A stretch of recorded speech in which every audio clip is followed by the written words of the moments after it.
Good morning, everyone. Thanks for coming to GSPA, and I'd like to extend my gratitude and welcome to everyone. So I'm here today to introduce our Dean Junki Kim, who is going to give an opening remark. While he's preparing his remark, let me briefly introduce his background.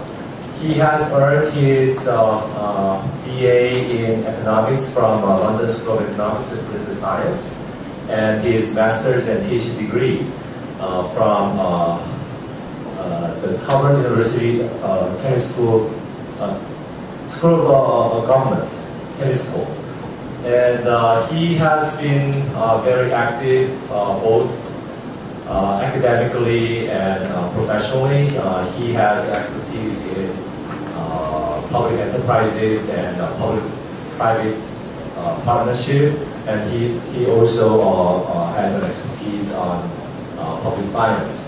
So he has served as a professor here at the GSPA since 1998, so it's been quite a long time. Before he started serving as the Dean of GSPA, he also served as the Dean of International Affairs of Seoul National University. So he has expanded the global network of Seoul National University, including ADB, and I just heard that he hasn't really worked with ADBI, but it's going to be a great opportunity to have ADBI as well. So please welcome our Dean Junki Kim.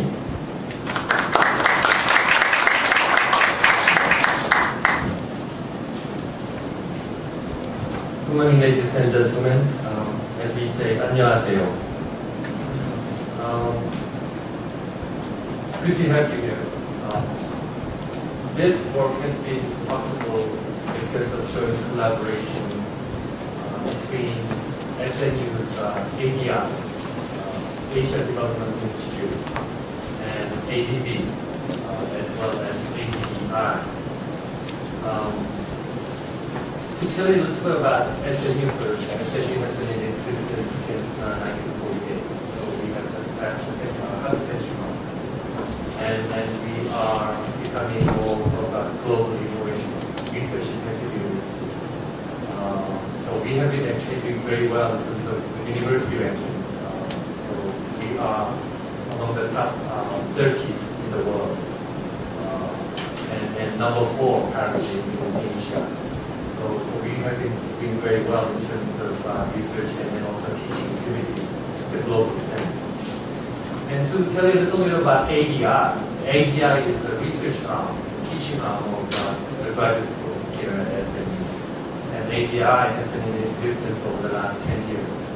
And ADI has been our first serious attempt to provide systematically in teaching and research activities concerning ordinary areas.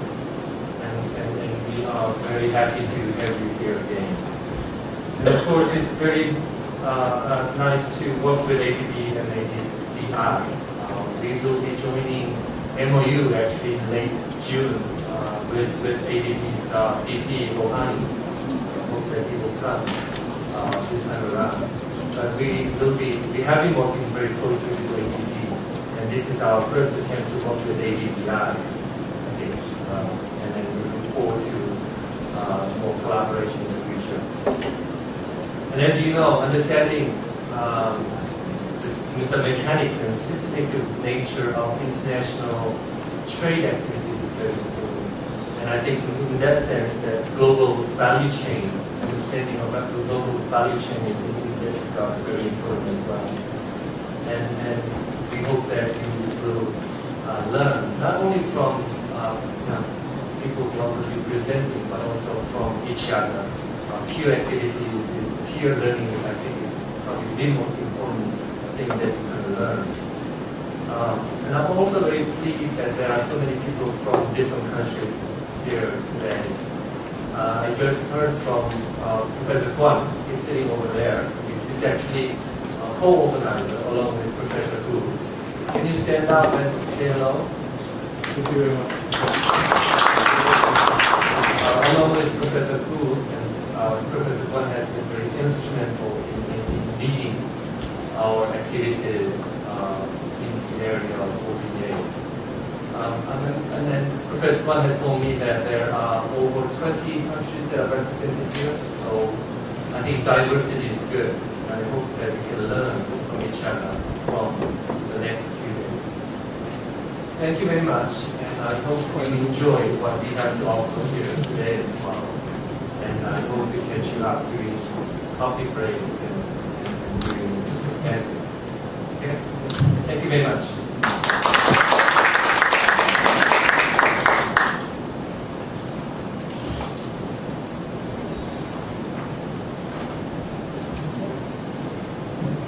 Thank you, Professor Kim, for your passionate remarks.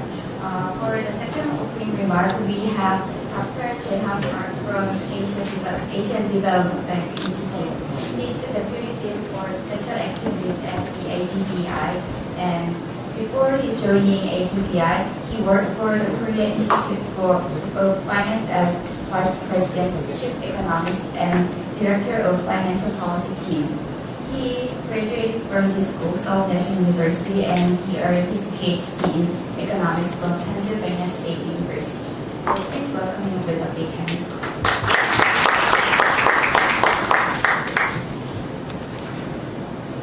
Okay, thank you very much, first of all, and I'm very pleased to come back to my the old home. Actually, in particular, personally, Professor Dean Kim is my very close friend. We have worked together in many important projects previously. So it is my special privilege for us to work together. And actually, although he has mentioned actually this is the first collaboration between SNU and among others, actually, we didn't have many programs together with the Korean Institute and the universities, but actually we would like to strengthen the cooperation with, in particular, the very highly ranked the universities in the world and in the region in particular. And frankly speaking, although this collaboration, when I went to school about 30 years ago, the Seoul Russian University was not very highly ranked. So that's why many people went to the United States and European countries to study. But actually, I got to know that not many people go to other countries because the SNU is now very highly ranked, actually higher than many the state universities in the United States. Anyway, so first of all, I'd like to welcome all of you to international conference. And also, I'd like to express my sincere gratitude to the Asian Development Institute of the Seoul Russian University for jointly organizing this event together with ADB and ADB Institute. And as I mentioned, and as Dr. Kim mentioned, this is the first time we are jointly organizing this event with the Seoul Russian University. And in particular, I'd like to appreciate to Professor Junki Kim, the Dean of the Graduate School of the Public Administration, and also Professor Jong Choi. He's the director of the Asian Development Institute, and although he's not here in the morning, but he will join in, I heard he will join in the afternoon. And also Professor Kwon, he is the manager of this program, and also Professor Min Kyo, and also many other professors and staff at ADI for their excellent arrangement and cooperation. And on the program, actually going back to the program, as all of you are well aware, with the lack of globally recognized brands and advanced technologies and international market distribution networks, developing countries face many challenges to be able to compete in the global market and benefit from globalization. The proliferation of global value chains, however, has fundamentally changed international trade patterns, as it has meant a gradual shift from trading goods to trading tasks.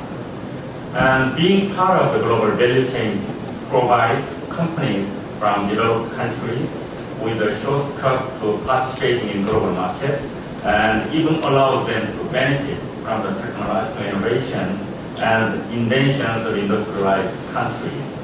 And developing countries on the road to industrialization usually prefer to build a complete set of the killer industries domestically.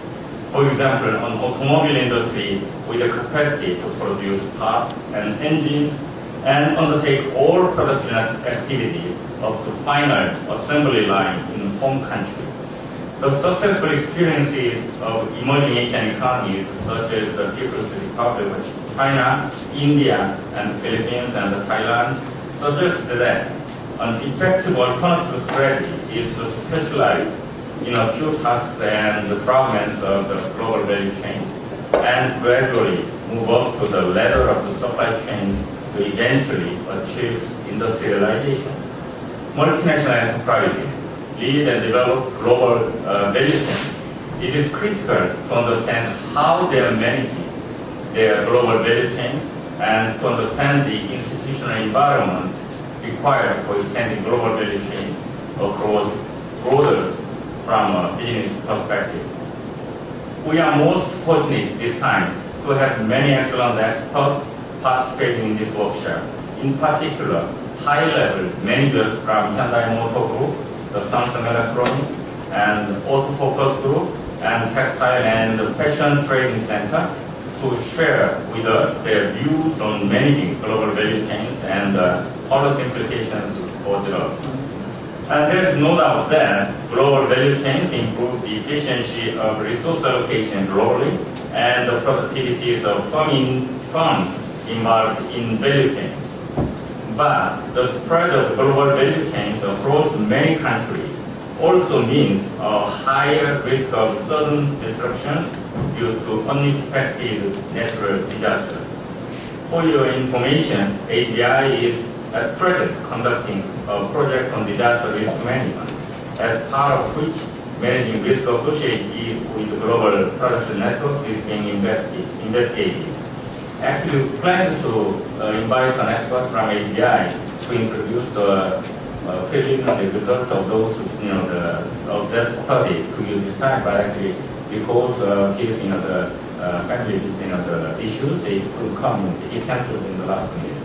Anyway, so I would like to conclude my opening remarks by wishing you all a lively, fruitful, and interesting conference over the next 2 days, and encourage you to actively participate in the discussion. Again, thank you very much.